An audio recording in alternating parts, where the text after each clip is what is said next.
vamos a hablar sobre oncología molecular. Nos visita la doctora María Celeste Díaz Flaqué. ¿Qué tal, Celeste? ¿Cómo estás? ¿Qué tal? Buenas tardes. Gracias por la invitación. Por favor, muchas gracias a vos por venir.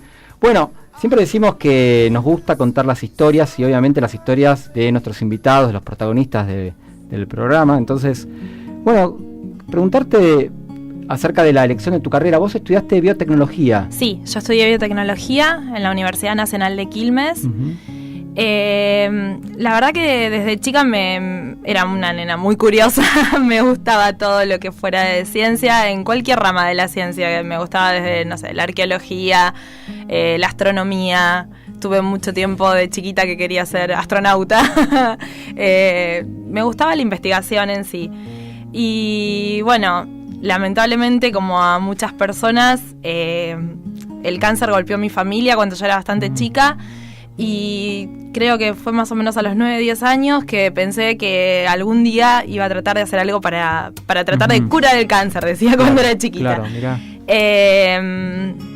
Y bueno, después en el secundario tuve carreras como biología, química, me interesaron mucho, tuve profesoras muy buenas que me contaron sobre estas carreras nuevas. Claro, porque era relativamente nuevo. Sí, ¿En qué años estamos hablando? 98. 98, bueno, no hace tanto tampoco, pero claro. Sobre estas carreras nuevas y yo aparte soy del interior, no soy de acá, soy de la ciudad de Las Flores, en la provincia de Buenos Aires. Así que, nada, la verdad que en mi ciudad en esa época se conocían las carreras básicas, medicina, bioquímica. Pero bueno, no, tuve profesoras muy buenas y ya en tercer año del secundario había definido lo que iba a ser mi... Biotecnología. Sí, biotecnología. Y bueno, en esa época estaba... las universidades que yo sabía que dictaban esa carrera eran la Universidad de Quilmes y la Universidad de La Plata. De hecho, en la UBA creo que todavía es una... es como una orientación dentro de la carrera de biología, pero sí, no... Sí, está, si no me equivoco, en la Universidad de San Martín. Sí, en la Universidad de San Martín está, fue creo que hace 2 años después que se creó la Universidad de Quilmes, se creó la carrera en la Universidad de San Martín, era muy nuevita también. Sí, sí. Y yo, o sea, la verdad que, no sé, en ese momento me ofrecieron La Plata y Quilmes, y en La Plata justo en ese año se cerró la carrera por algo, creo que por falta de inscriptos, así que me quedé con Quilmes y bueno, fui a estudiar ahí. ¿Te viniste a vivir a...? Sí, a Quilmes, enfrente a la facultad. ¡Qué bien! Sí. ¿Quién pudiera vivir enfrente de la facultad? Sí. Bueno, mis papás del interior en esa época las cosas estaban medias turbulentas y les daba un poco de miedo que me viniera. Yo me vine con 17 años a vivir sola, a estudiar. Así que me pusieron lo más cerca que pudiera de la facultad, cosa de no... Y además de una carrera nueva, como totalmente, vos decís, te entregaste así y dijiste, bueno, vamos a ver qué es lo que vamos a aprender acá. Sí, yo de hecho en ese momento yo sabía, siempre pensé en la parte molecular, en la investigación en cáncer. En esa época se hablaba mucho empezaba el proyecto del genoma humano, entonces era como, pero la verdad es que no sabía tampoco en qué iba a terminar. Y también se hablaba mucho de que era la carrera del futuro en ese momento porque estaban instalándose empresas biotecnológicas en el país y estaba como muy en auge todo lo de los tratamientos con medicamentos biotecnológicos. Así que bueno... ¿Cómo le explicarías a alguien que no sabe nada qué es la biotecnología? Exacto. La realidad es que biotecnología es una muy buena fusión, creo, de otras carreras. Es multidisciplinaria.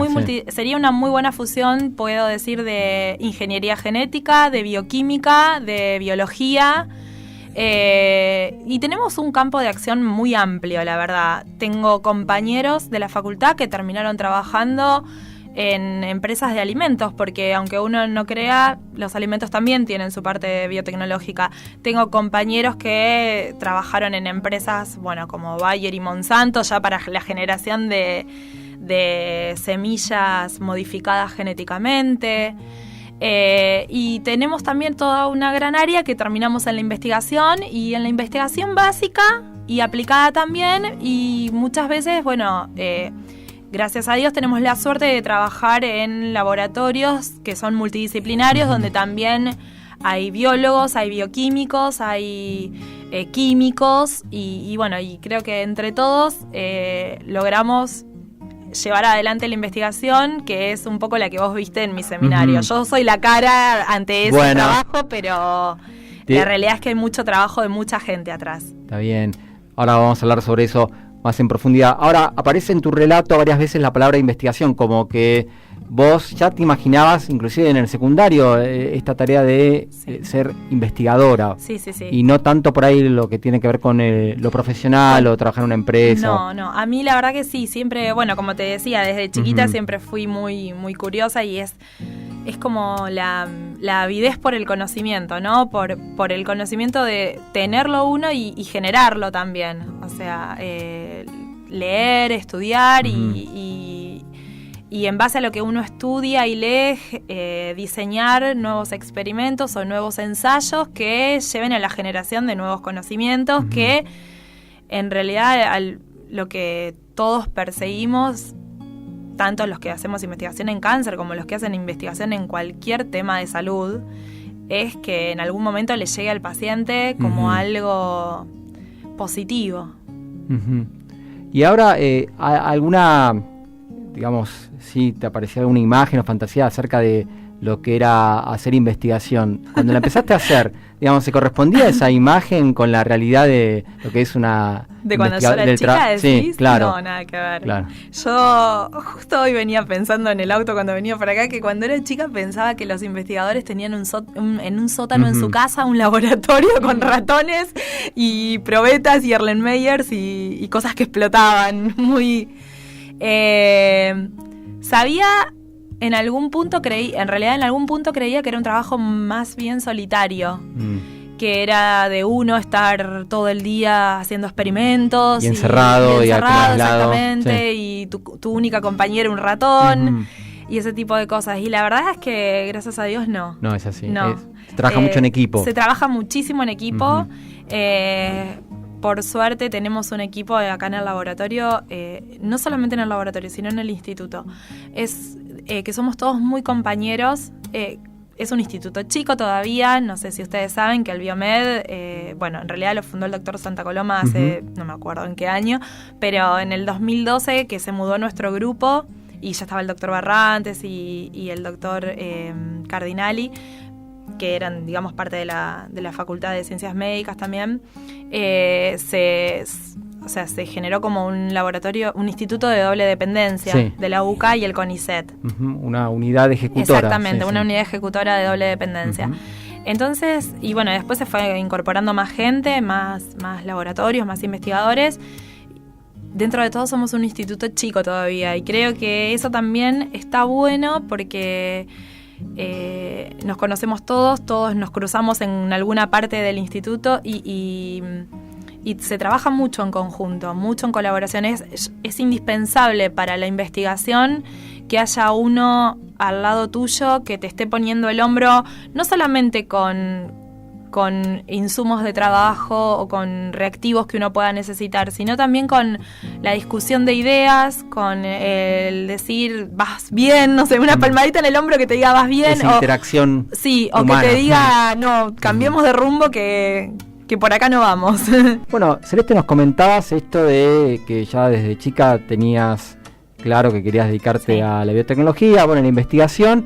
Ahora, ¿cuándo empieza, digamos, el trabajo de investigación? ¿Cuándo empezás a perfilar? Tengo que trabajar en un grupo, tengo que conectarme con alguien, tengo que entrar a un laboratorio. ¿Cómo es esa historia? Bueno, en la facultad también, dentro de cuando uno empieza a elegir la orientación de la carrera de biotecnología, como ya te decía, tiene un abanico muy amplio de opciones para uno dedicarse después. Tenés varias orientaciones. Entre ellas está la orientación de genética molecular. Genética molecular es bastante orientada a la investigación básica. Tiene materias como biología molecular y,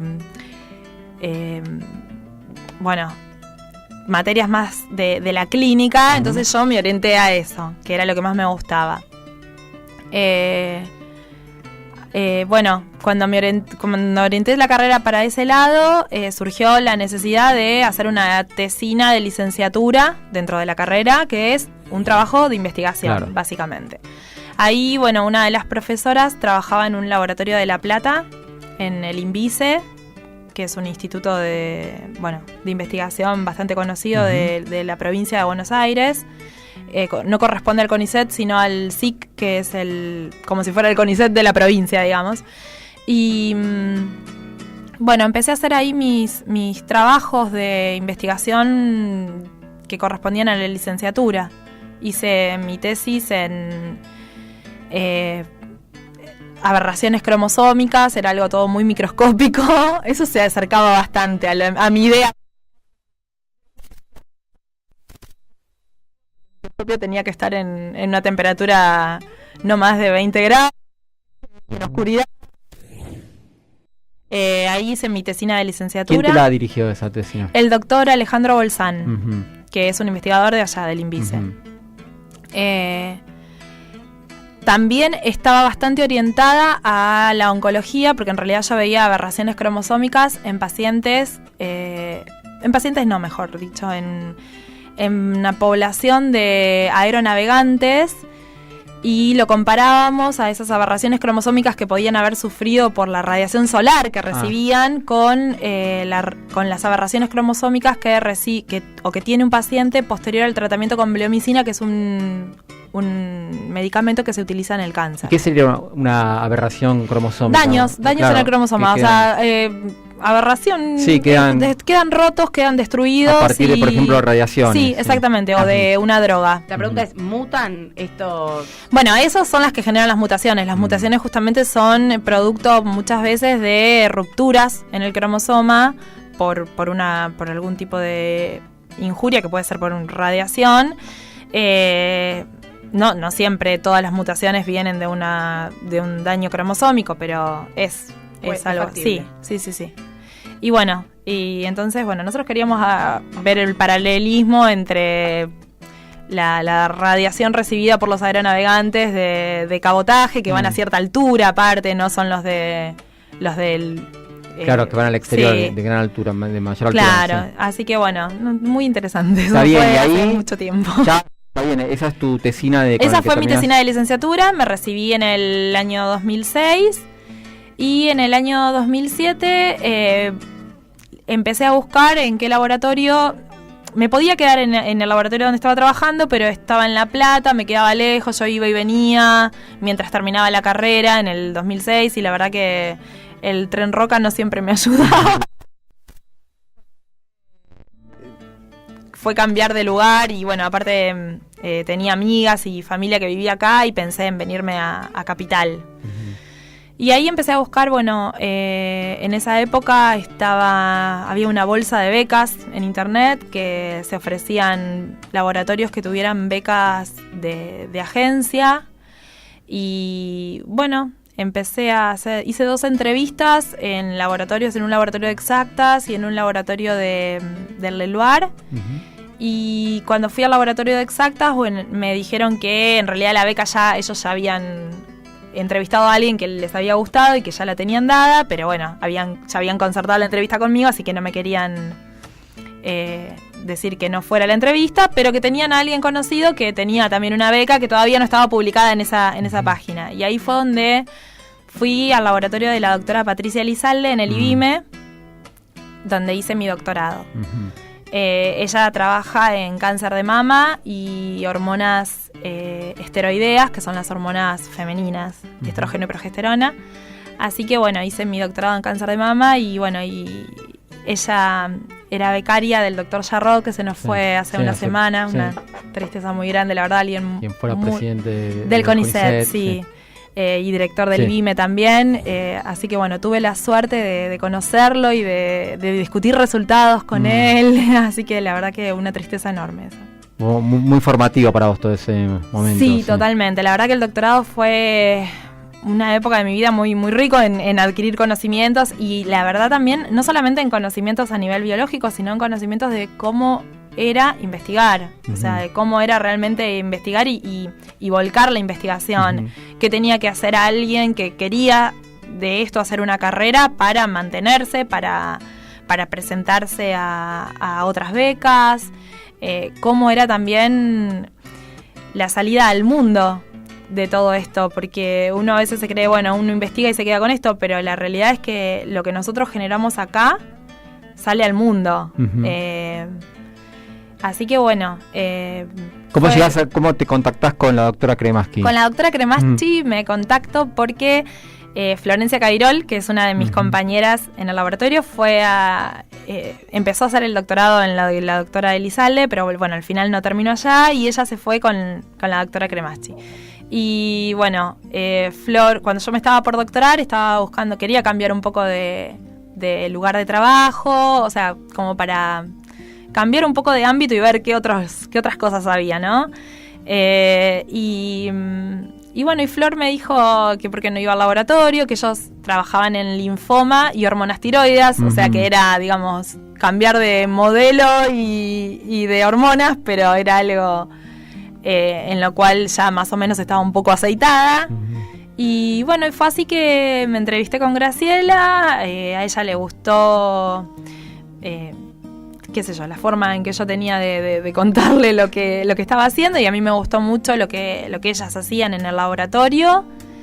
Y bueno, y fue así que me dio un lugar y empecé a hacer con ella el postdoctorado y después me dio lugar para presentarme a carrera, que la verdad que eso es muy importante. O sea, yo ya estoy dentro de la carrera de investigador científico del CONICET, soy investigadora asistente de ella, así que bueno. Bueno, y te metes en el tema del rol del estado tiroideo, entonces. Sí, es un laboratorio, llevan muchos años trabajando con linfomas de células T, y cómo las hormonas tiroides influyen en su crecimiento, en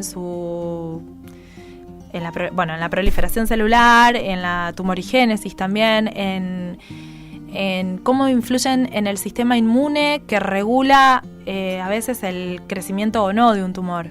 ¿Sí? Así que bueno, llevan varios años trabajando en esto y a mí me interesaba mucho la parte de ver cómo el estado tiroideo influía en la respuesta a la terapia.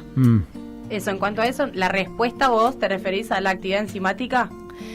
Yo con respuesta a la terapia me refiero a algo más general, en realidad. ¿Cómo sería? Me refiero a la sobrevida del paciente o cómo responde el paciente a distintos tratamientos.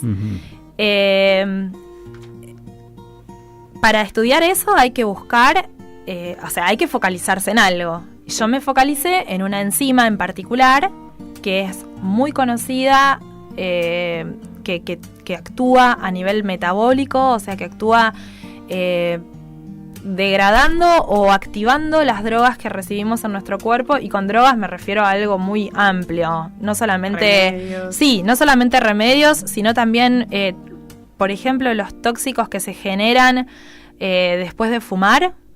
También los activa o inactiva a veces esta enzima o algunos otros miembros de las familias de estas enzimas. Estas enzimas, bueno, que son catalizadores biológicos, ¿no? Exactamente, sí. Las enzimas son estas, ¿cómo decir? Son proteínas que actúan... aceleran las reacciones metabólicas del cuerpo, ¿no? Aceleran reacciones o incluso a veces las llevan a cabo directamente. Claro. No solamente las aceleran, sino que las llevan a cabo. Por eso estas enzimas, que se llama citocromo P450, es una de las enzimas que más se conoce, que metabolizan a las drogas, en particular las drogas quimioterapéuticas. Vos planteabas esto, yo hace unos días estuve en el seminario que diste en el Biomed, y esta idea, que cada cáncer es único, cada paciente también, y esto de buscar, ¿qué hay detrás de esta tesis? Detrás de esta idea hay algo tan simple como eso. Cada paciente es único y tenemos que tratar de tratarlo como tal, de no olvidarnos que cada paciente es único y va a responder de una manera determinada a un cierto tratamiento. Lamentablemente no existe la cura contra el cáncer, porque cada cáncer es único, es distinto, los órganos en los cuales se puede desarrollar son distintos, los pacientes, no nos olvidemos que el cáncer son células propias del cuerpo que de repente empiezan a crecer de forma deliberada, que al crecer de forma deliberada suelen formar masas que comprometen al órgano donde están creciendo estas células y empiezan a generar un desbalance general del funcionamiento de ese órgano que lleva lamentablemente a un desbalance general del cuerpo. Somos máquinas perfectas, digamos, que cada cosa funciona mientras la otra esté. Somos relojes suizos realmente, claro, de alguna manera. Entonces se necesita que el estado general esté muy bien como para afrontar un tratamiento. Si cada paciente es distinto genéticamente, porque por más que todos tengamos 2 ojos, 2 piernas y 2 brazos, nuestra información genética es muy distinta. Entonces cada tumor o cada masa que se haya generado o cada cáncer va a ser distinto. Complementariamente también me gustaría preguntarte sobre esto que vos decías antes. Bueno, lo que hacemos en ciencia básica tiene que salir. Sí. La conexión entre la investigación del laboratorio, la investigación básica y la aplicación. ¿Qué camino derrotero, qué dificultades tiene esta relación entre una cosa y la otra? Pero empecemos con esto de, bueno, la posible tensión entre lo particular y lo general, de alguna manera sería. Sí. Bueno, yo no soy médica, creo que eso te lo podría responder un médico más que nada. Yo creo que si viene un paciente y de repente tienes un diagnóstico de un tumor, uno trata al paciente con lo que conoce, que sabe que tuvo efectividad en algunos otros pacientes y que tiene disponible, ¿no? Como te decía también en el corte, hay drogas que están que están aprobadas y otras que no, otras que están en ensayos clínicos. Entonces, bueno, uno hace lo que puede, supongo, como médico. Está la idea de llegar a la medicina personalizada. La concepción de la medicina personalizada en un momento apuntaba a conocer genéticamente a cada paciente, saber qué mutaciones tenía, saber qué proteínas se expresaban o no, qué biomarcadores le llamamos nosotros a proteínas particulares de cada tumor, y tratar con una droga que sea dirigida específicamente a esa proteína o a esa mutación. La realidad es que eso hoy por hoy creo que es impracticable, por una cuestión que se necesitarían laboratorios enteros desarrollando esos medicamentos particulares. Claro. Que aparte, la verdad es que hay un montón de medicamentos que están en investigación y no siempre llegan a ser exitosos. Uh-huh. Y por otro lado, los costos.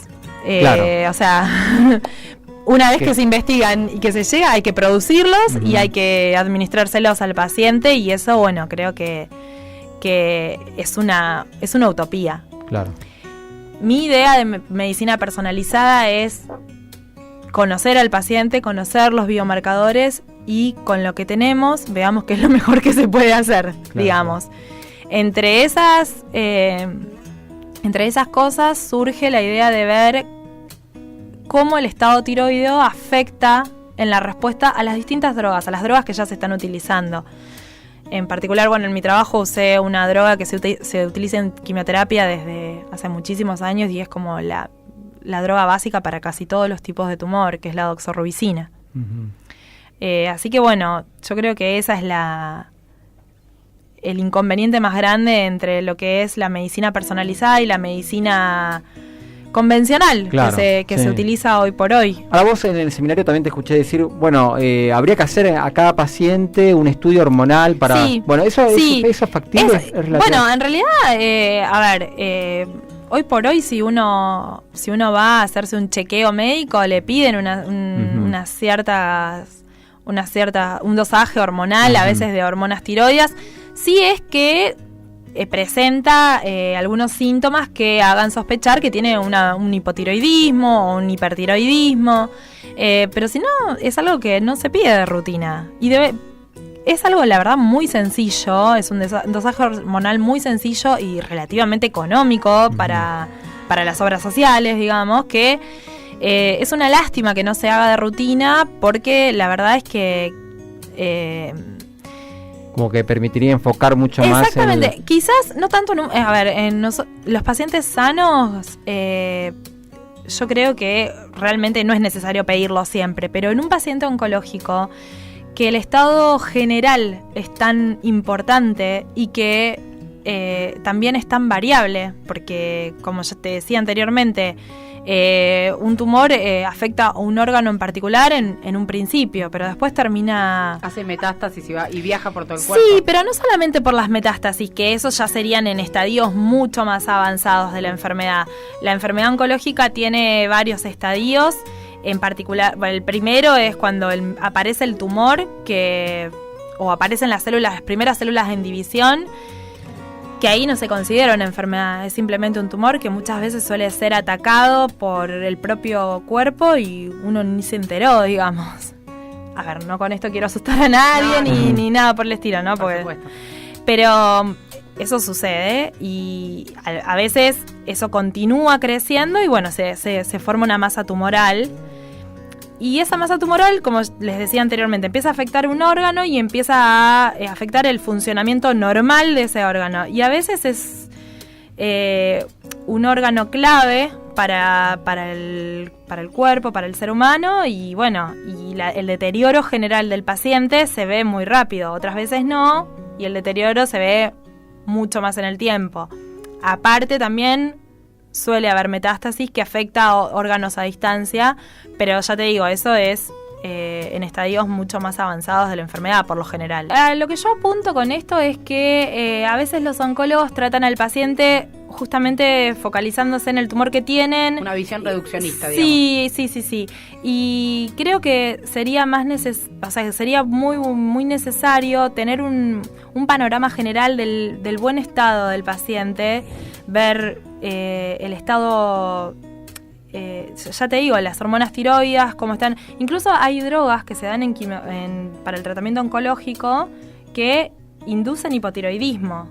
Bueno, de hecho yo lo comenté en el seminario de una de mis compañeras del laboratorio, Flor, trabaja con una droga que se sabe que como efecto secundario induce hipotiroidismo. Entonces, el mismo día que se empieza el tratamiento con esa droga, se empieza a dar hormonas tiroides. Sin embargo, nosotros vimos que para el tipo de tumor, o sea, para los linfomas, para el tipo de linfoma que se da esa droga, la hormona tiroidea es contraproducente.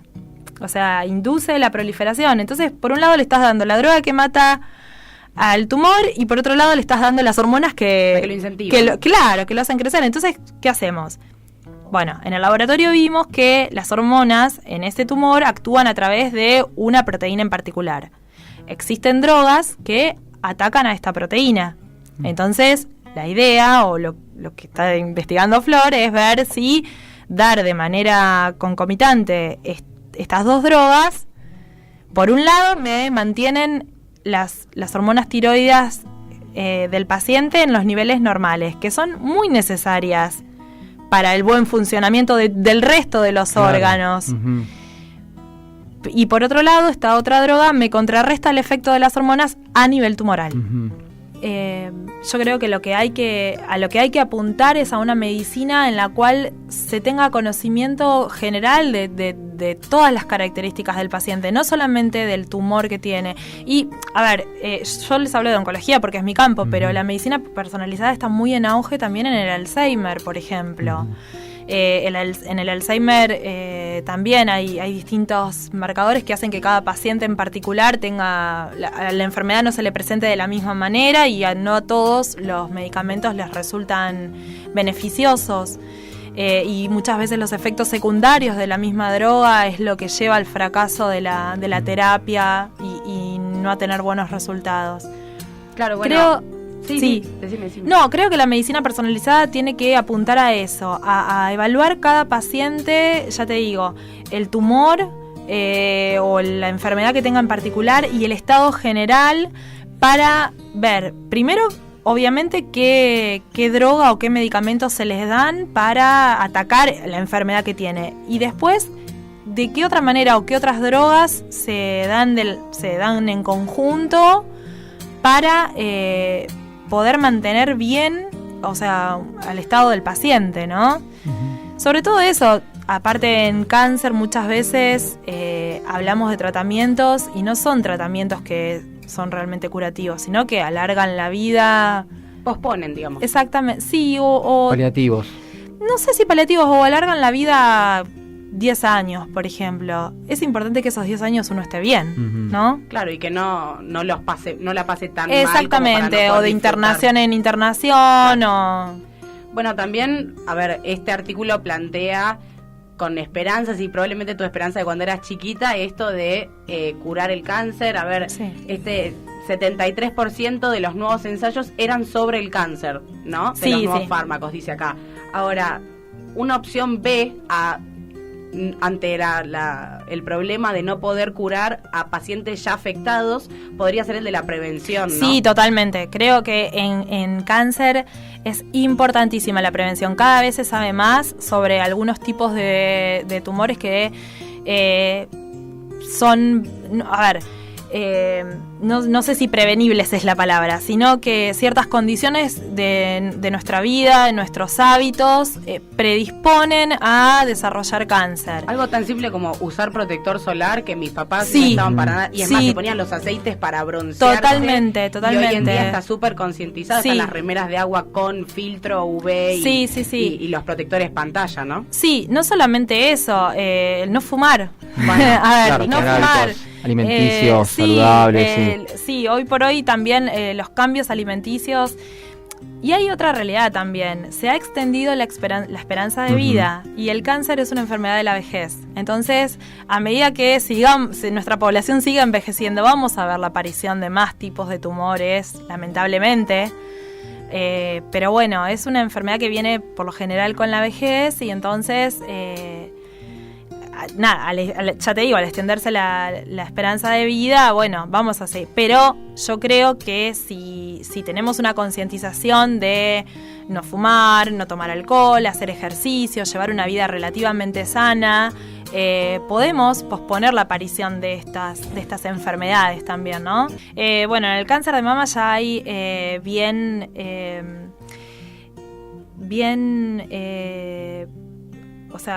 están bien definidos algunos factores que son críticos para la aparición. Por ejemplo, la menarca temprana, la menopausia tardía, esos son factores que lamentablemente no los podemos modificar. O sea, uno no decide cuándo tiene su menarca ni en qué momento va a tener su menopausia. Se sabe que tener hijos antes de los 30 años reduce en un porcentaje importante. Esas cosas a veces tampoco las decidimos. O sea, claro. Se da como se da. Sí, exactamente.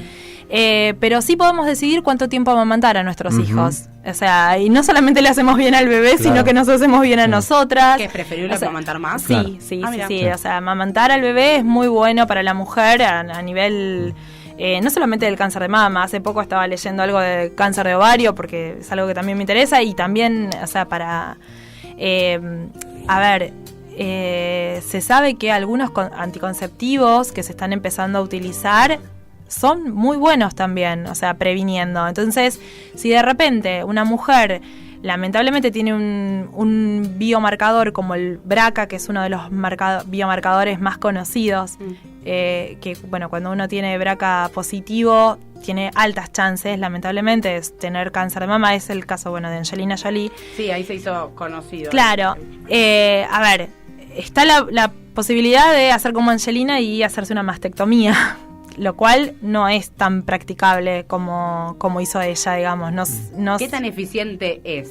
No, para prevenir el cáncer de mama, si no tenés mama, no vas a tener el cáncer. Eficiente es, pero la realidad es que uno no va al médico y le dice, me quiero sacar las mamas. Claro. Hay toda una legislación, o sea, hay muchas cosas alrededor de la medicina personalizada también, ¿no?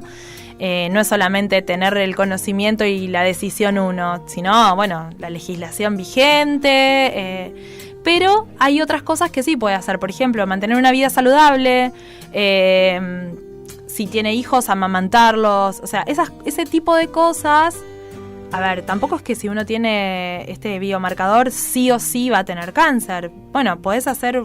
Yo creo, en este caso creo que hay una frase que una vez leí en algún libro que decía: el conocimiento es salud. Creo que, o sea, la prevención o incluso la investigación que se hace sobre estos biomarcadores antes de la aparición del cáncer también ayudan a que uno pueda tomar unas mejores elecciones de vida, incluso a que de alguna manera se empiecen a generar políticas de salud que apunten a la prevención. Por ejemplo, las mamografías hoy por hoy están siendo un poco discutidas sobre en qué edad empezar a realizarlas, pero se sabe que realizarse ese tipo de chequeo, o el Papá Nicolau, por ejemplo, realmente previene el desarrollo del cáncer como enfermedad. Si el tumor apareció, no es que le va a prevenir que te hagas un Papá Nicolau, no te va a prevenir que te aparezca un tumor, pero sí te va a permitir diagnosticarlo en un estado en el cual no se va a llegar a desarrollar la enfermedad en sí, digamos, claro, como la conocemos como enfermedad, que afecta a todo al órgano y al cuerpo, ¿no? Celeste, un poco para retomar la pregunta del bloque anterior, sí. Hay en vos como una preocupación en, bueno, ¿cómo se puede aplicar esto que estás investigando? Los conocimientos que nosotros generamos no son más que un granito de arena dentro de un gran mar, ¿no? Que nosotros ahora estemos hablando de que las hormonas tiroides tienen un papel en el crecimiento del cáncer, no es que nuestro laboratorio solamente está haciendo eso, hay otros laboratorios en el mundo. Y yo creo que la suma de este conocimiento, y cuando el conocimiento tenga un volumen suficientemente grande, los consorcios que definen qué biomarcadores se toman o no, yo creo que en algún momento dirán, es importante evaluar el estado tiroideo, tenemos que tenerlo como rutina para la decisión de las drogas a utilizar en un paciente o no. Y eso también debe ser un motivo de esperanza para vos, sí, para el trabajo cotidiano. La realidad es que la posibilidad de que algo se vea reflejado el día de mañana en un paciente o en la salud pública es el leitmotiv de todo investigador. O sea, a ver, nosotros, como decimos, no trabajamos para curarle el cáncer a los ratones. Nosotros decimos eso porque hacemos mucha investigación en ratones. Entonces, trabajamos para trascender en la vida de la gente. Sí, para impactar en el día a día, creo yo, ¿no? Sí. Es eso. Bueno, Celeste, muchas gracias por tu tiempo, por venir a acercarte acá a Index. La verdad fue un gusto la charla. Igualmente. Bueno, muchas gracias por tu trabajo, el trabajo de todo el equipo, gracias. de todo el laboratorio. Gracias a ustedes.